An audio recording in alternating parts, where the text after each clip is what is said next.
नमस्कार, मी कनिष्का आणि आपण पाहत आहात माय पुणे सिटी। पुणे महापालिका निवडणुकीच्या पार्श्वभूमीवर राज्याच्या राजकारणात पुन्हा एकदा आरोप प्रत्यारोपांना वेग आला आहे। मुख्यमंत्री देवेंद्र फडणवीस यांनी उपमुख्यमंत्री अजित पवार यांच्यावर थेट टीका करत उमेदवारी देण्याच्या निर्णयावर गंभीर प्रश्न उपस्थित केले आहेत।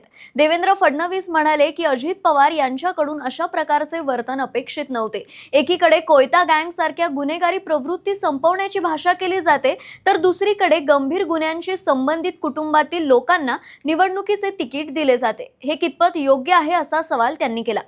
फडणवीस यांनी स्पष्टपणे नमूद केले की ज्या उमेदवारांना तिकीट देण्यात आले नाही त्यांच्या कुटुंबातील व्यक्तींवर पुण्यात टोळीयुद्ध, हिंसाचार, खून आणि खंडणीसारख्या गंभीर गुन्ह्यांचे आरोप आहेत।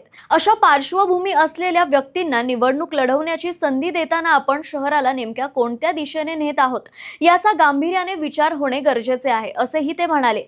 राजकीय पक्ष जर गुन्हेगारांना आश्रय देत असतील तर त्याचा थेट परिणाम पोलिसांच्या मनोबलावर होतो आणि पोलिसांचे मनोधैर्य खचते, असा इशाराही मुख्यमंत्री फडणवीस यांनी दिला।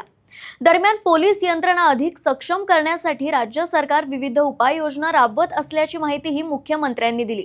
शहरांमध्ये सीसीटीव्ही कॅमेऱ्यांची संख्या वाढवण्यात आली असून कृत्रिम बुद्धिमत्ता म्हणजेच एआयच्या मदतीने रस्त्यांवरील गुन्हेगारीवर नियंत्रण ठेवण्याचा प्रयत्न सुरू आहे।